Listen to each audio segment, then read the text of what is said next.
strange and how familiar, because on Ogygia there were always sounds. The water touching the rocks, the wind moving through the trees, the fire inside my cave, the shuttle of my loom, the cries of seabirds, and the footsteps of one mortal man who always seems to be listening for another shore. So tonight, I brought 7 objects with me. 7 things from my island. 7 things from my memory. 7 things that may help you understand who I am.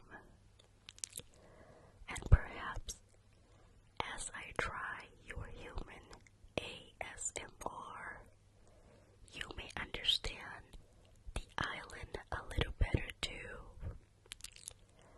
Let us begin slowly. No storms tonight. Only the sea.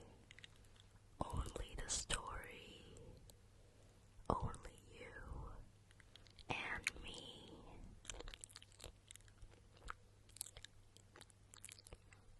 Calypso tries ASMR.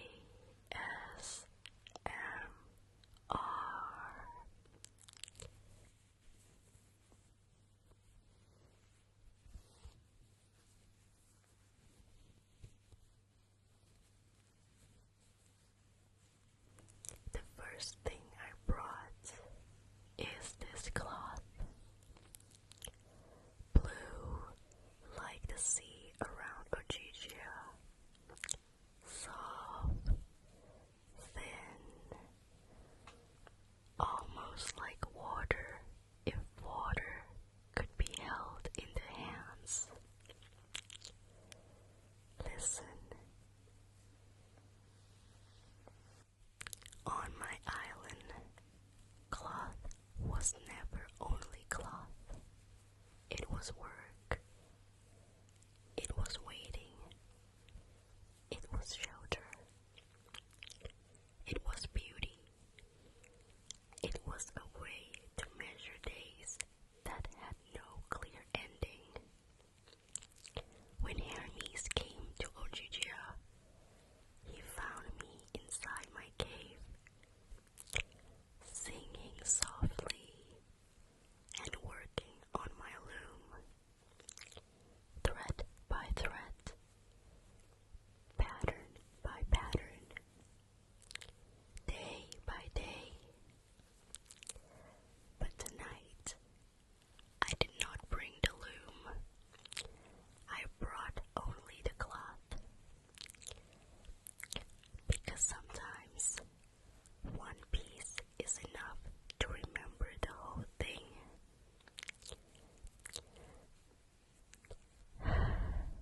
This blue reminds me of the water outside my cave,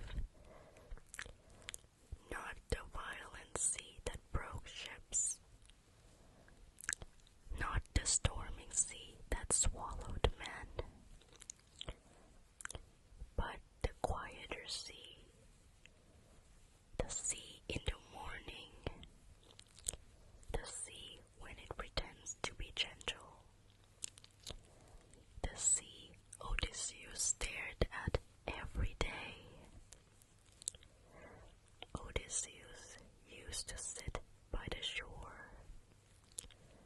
His body was on my island, but his heart was always somewhere beyond the horizon. I gave him rest. I gave him food. I gave him clothing. I gave him a place where the storm could not reach him. And for a time,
It could be a garment.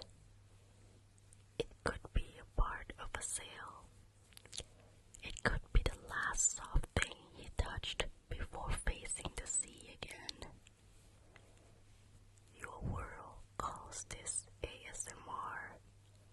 Small sounds, soft textures, careful movements. I think I understand why mortals like this. When the world becomes too loud, you make comfort small enough to hold. A piece of cloth, a quiet hand, a sound like water over stone. On Ogygia, I thought beauty could be enough. The cave, the flowers, the fountains, the trees, the sea, the immortal woman who loved him. But Odysseus did not want only comfort. He wanted home. And home is a strange thing. It does not need to be more beautiful. It only needs to be yours. Once, twice, again, softly, like waves floating over sand. This cloth is my island in one object. The blue of the sea, the softness of shelter, the memory of my loom, and the sail of his departure. So we begin here, with cloth, with comfort, with waiting, and with the first quiet sign that even the softest thing can help someone leave.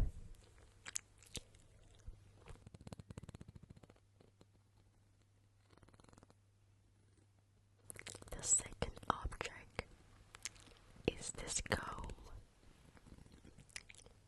Gold, of course. Mortals expect gold from goddesses.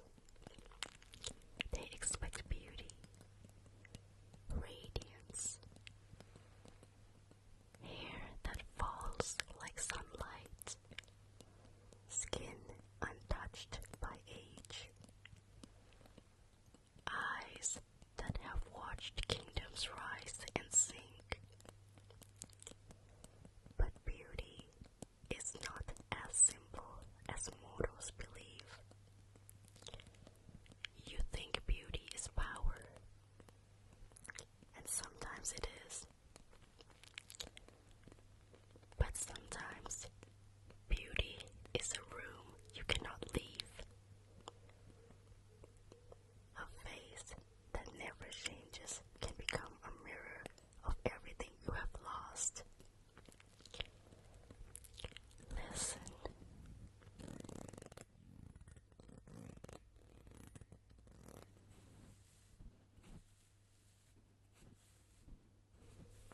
I used this comb on Ogygia. The island was full of sweetness. Violets, parsley, cedar smoke, the sound of fountains, 4 springs running clear through the grass, birds nesting in the trees. The air itself seemed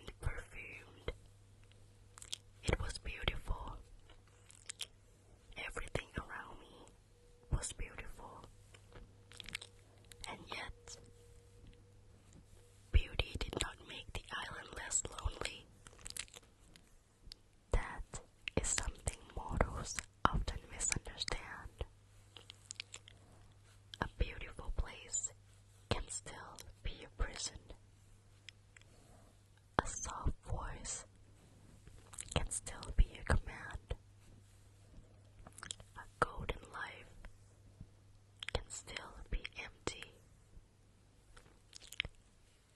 Odysseus saw the beauty of my island. He was not blind. He saw the cave, the trees, the flowers, the food. He saw me, and he stayed. For a while, he stayed, but his heart was never fully there. His body rested on Ogygia. His mind sailed toward Ithaca. Every morning, he sat by the shore. Every morning, he wept,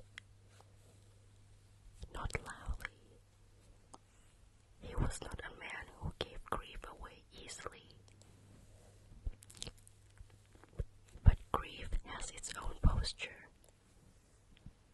The shoulders, the hands, the way someone looked at the horizon as if the horizon owes them an answer. I offer him what no mortal king could offer. No wrinkles, no sickness, no old age, no grave, no ending.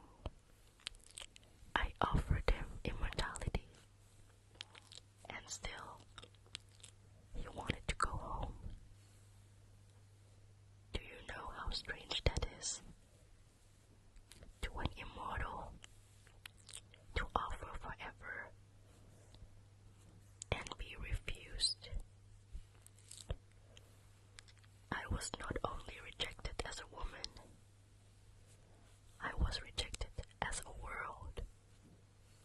He looked at eternity and said, "No, there is a woman waiting. There is a bed carved from an olive tree. There is a land that belongs to my bones.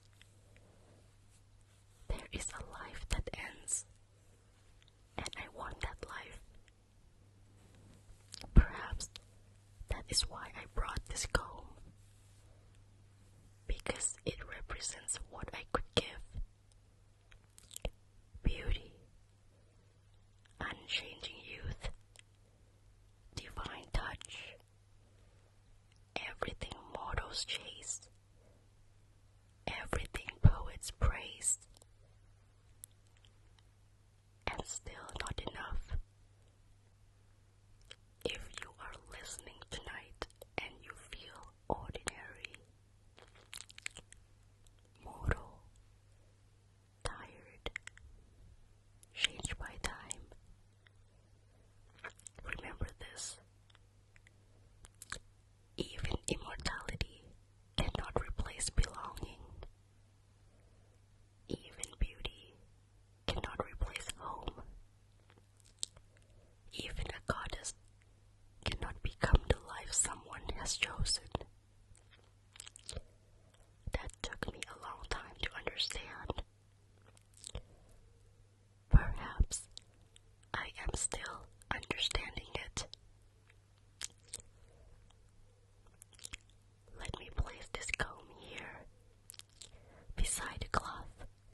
is how fate often begins, not with thunder, with a lid turning, with a hand reaching, with one person saying, "Stay." I offered Odysseus immortality. I offered him myself. I told him he could remain with me. No more storms, no more wandering, no more blood, no more gods playing with his life, no more hunger, no more war, no more watching men die, no more trying to prove himself to a world that only ever asks for more. He could have stayed. He could have become deathless. He could have lived beside me on Ogygia forever.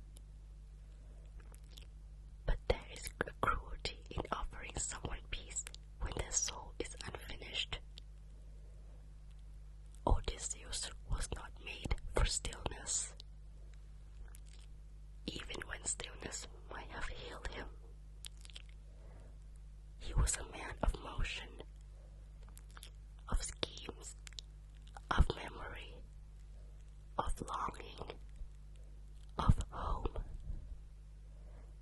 He had crossed war, monsters, sorcerers, the dead, storms, shipwreck, and still, the hardest thing to defeat was not a monster. It was the pool of return. This little while represents what I could not understand at first. Why would anyone choose aging over youth? A mortal wife over a goddess. A typical home over an enchanted island. A life that ends over one that does not. But now, perhaps I understand more. An endless life without the person you are trying to become is not a gift. It is another island, another Ogygia, another beautiful place where the heart cannot rest.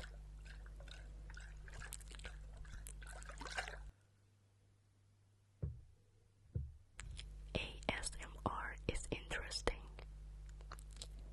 You use quiet sounds to help people sleep. But sometimes, quiet can also wake something.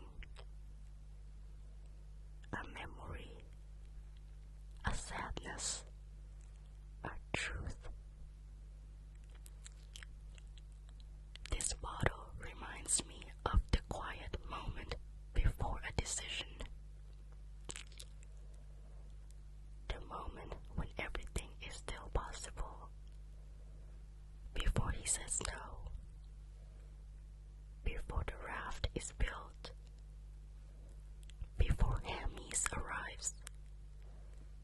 Before the sea takes him from me again.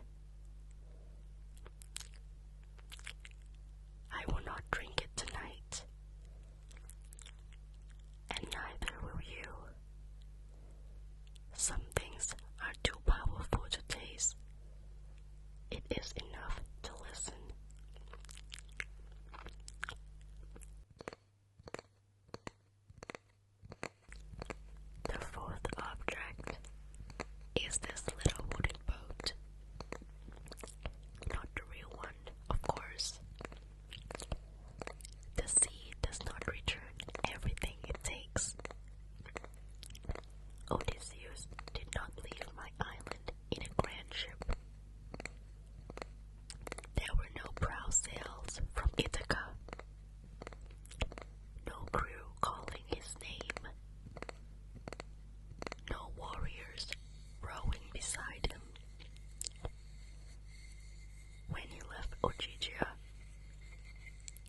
on something much humbler. A raft. Wood. Rope. Cloth. Hands. Desperation. And hope. Listen to that. Wood against wood. A small sound. But to me, it is the sound of leaving. When Hermes came with Zeus' command, I knew the quiet of my island was ending. The message was clear. Odysseus must go. Not because I was ready. Not because I had stopped wanting him.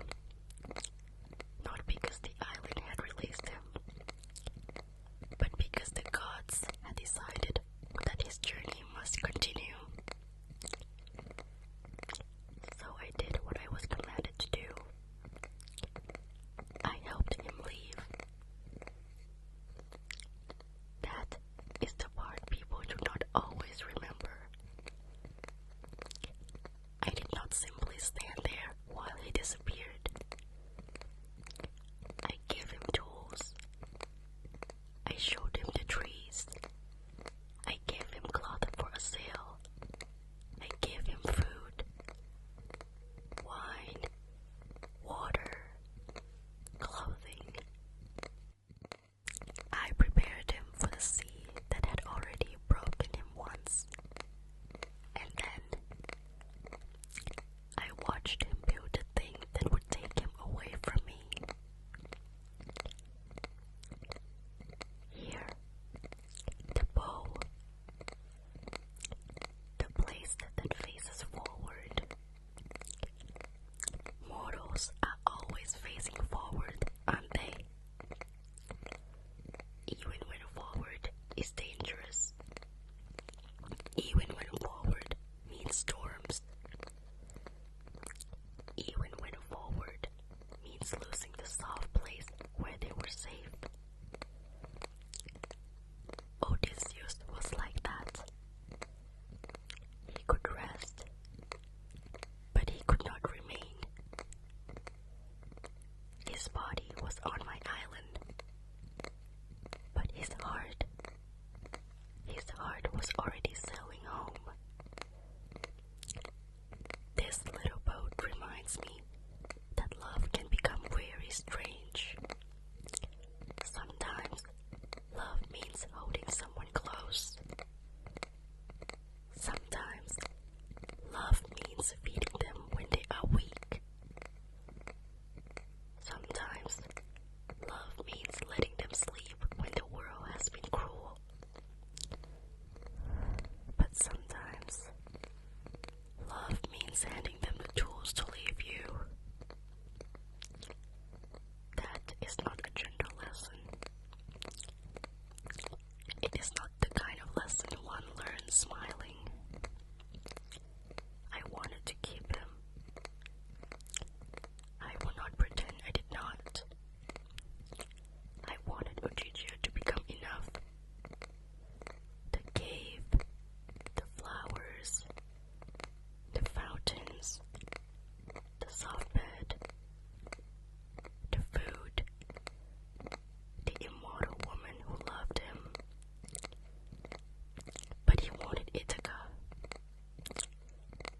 a rocky island, a mortal wife, a son grown nearly into a man, a house filled with danger, a future filled with age. And he shows it. Look at this small vessel. So fragile, so brave. That is what his raft seemed to me. Not impressive, not royal, not divine, but determined.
ownership over comfort.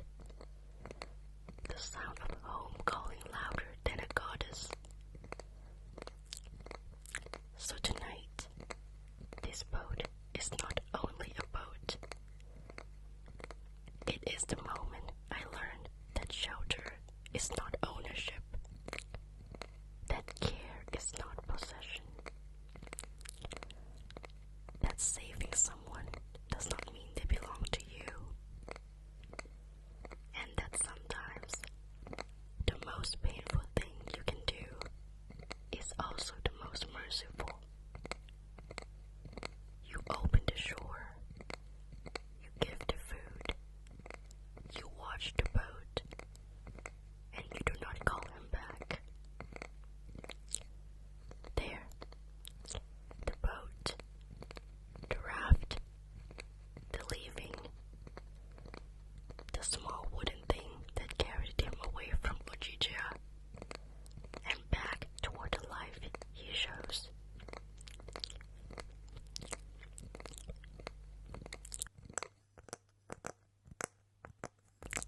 The fifth object is a shell from Ogygia. This one is real. I found it near the western rocks, where the waves struck hardest. You expected this, didn't you? A sea goddess must bring a shell. Humans like symbols when they are simple. Shell, sea, island, loneliness. But this small shell is not simple. No shell is. Look at the ridges, the spiral, the small marks, the place where sand scratched it, the places where the sea polished it smooth. Everything that lives near the sea is shaped by contact. Water touches it, wind touches it, salt touches it, time touches it, and slowly it becomes itself.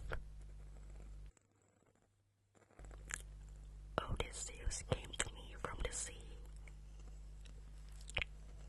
broken from it, delivered by it, half dead because of it. And then he wanted to return to it. That is the sea's cruelty. It wounds you and still calls you back. Perhaps that is why I understood him more than I wanted to. I too was surrounded by something that could not fully love me. The sea touched every edge of my island, but it never stayed. Every wave arrived only to leave, again and again and again.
Sometimes it did, for a while. But healing is not the same as belonging.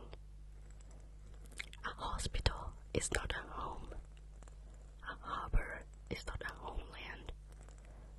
A goddess is not always the answer. Sometimes she's only the pause before the journey continues. This is a good sound. I understand this one. It is like the tide, but smaller, controlled, human. Perhaps that is why you like ASMR. The world is too large. The sea is too loud. The gods are too unpredictable. So you make small oceans. In shells. In bottles. In whispers. In hands moving carefully across a table. That is wise. Very wise. I will leave this shell here for a moment.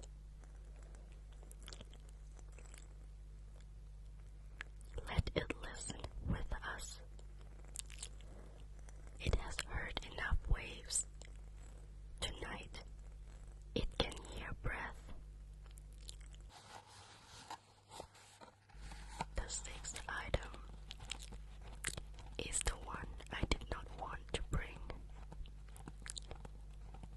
Hermes' message. The divine command. The moment the island changed. The knot is old, but it still opens. Most things do, eventually.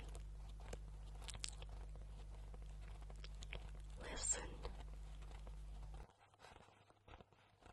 Paper has such a mortal sound. Fragile, dry, temporary. The gods do not need paper, of course. A command from Zeus does not depend on ink. But I made this scroll later, after Hermes left, after Odysseus began preparing, after I understood that memory needed a shape, or it would devour me. So I wrote it down. Not the exact words, the feeling, the interruption, the winged sandals, the brightness, the messenger standing in my cave while the fire burned and my loom waited. Hermes came across the sea. Even he disliked the journey. Ogygia was far, hidden, apart. That was part of its nature. A place outside the noise of men, outside the kingdoms, outside the war, outside history. And then suddenly, history arrived wearing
trust in the outcome, so I obeyed.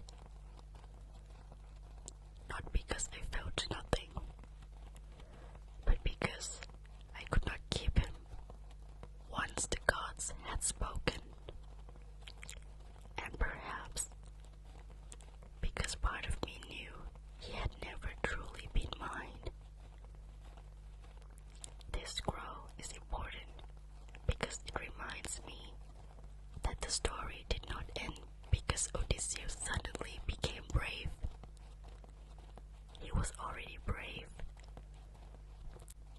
It ended because the gods moved, because Athena remembered him, because Zeus allowed it, because Hermes came, because fate finally turned its face toward Ithaca. Mortals like to believe they are the authors of their journeys, but in the old stories, everyone is tangled. Men, women, gods, storms, messages, dreams. A son growing up without his father, a wife holding off suitors, a goddess on an island learning that love cannot be forced to stay. I do not like this sound. The closing of a scroll, the sealing of a chapter. Though in truth, chapters do not close cleanly. Not in the heart. Even after Odysseus left, I could still feel the shape of his absence. The place where he used to sit. The path he walked to the shore. The cup that he touched. The air where his voice had been. But the scroll reminds me, an order can ruin you and still free you.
is why mortals are so strange to me. You are fragile, brief, easily wounded, easily lost, and still you choose meaning over ease. Not always, but sometimes. Enough to make stories, enough to make gods pay attention, enough to make a goddess remember your name after you have sailed away. For once, for twice. A map is only useful if someone is willing to leave. And Odysseus was always willing. Even when afraid, even when exhausted, even when the sea hated him, even when a goddess loved him. Now, all seven are here. The cloth, the comb, the nectar, the driftwood, the shell, the message, the map, my island in pieces, my story in objects, my memory arranged for your human comfort. So, this is ASMR. I think I understand it now. Not completely, but enough. It is not only sound, it is attention. A hand moving slowly because someone might be tired. A voice becoming soft because the world has been too sharp. An object becoming meaningful because someone takes time to notice it. Perhaps that is what I wanted on Ogygia. Not worship, not obedience, not even immortality. Perhaps I wanted to be noticed without being feared, loved without being possessed, and remembered without being made into a warning. This was my time.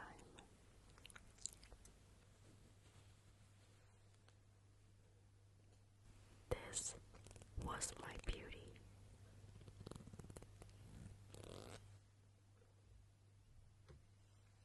This was my offer.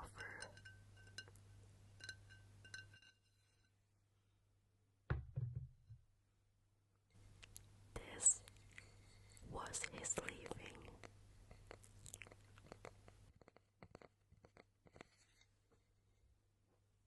This was my island.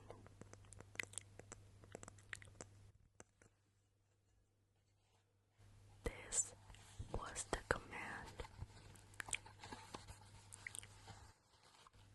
This was his home. And me, I was somewhere between all of them.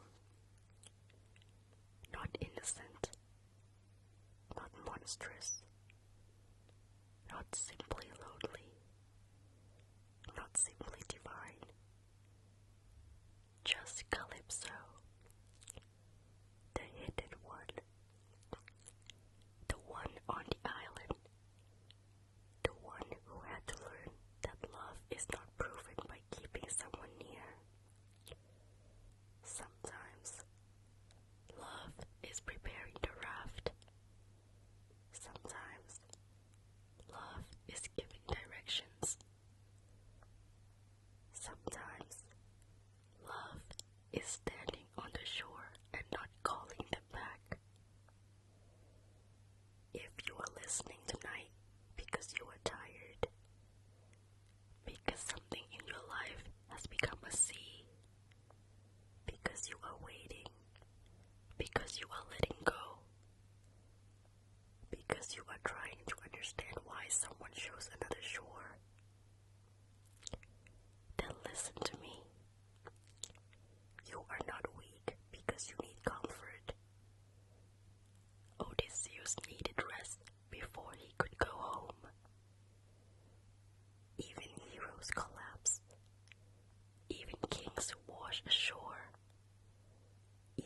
strongest people sometimes need a quiet island. But do not confuse the island with the ending. Rest. Heal. Listen to the waves. Let someone bring you food. Let someone speak softly. Let the storm pass. And when it is time, build a raft.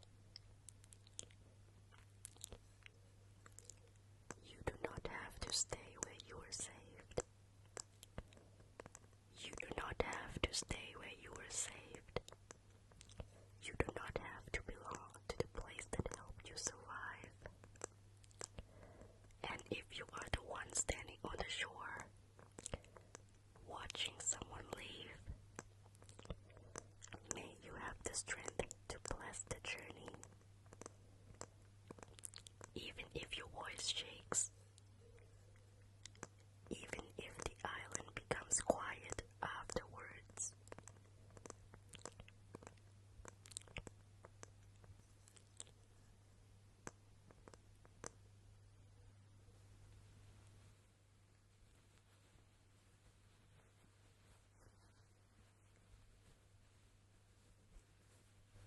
I hope you learn that beautiful things can still be lonely. That comfort can become a cage if it refuses to open. That immortality is not the same as happiness. That home is not always the safest place, but it is the place the heart recognizes. And that sometimes the most powerful thing a goddess can do is let a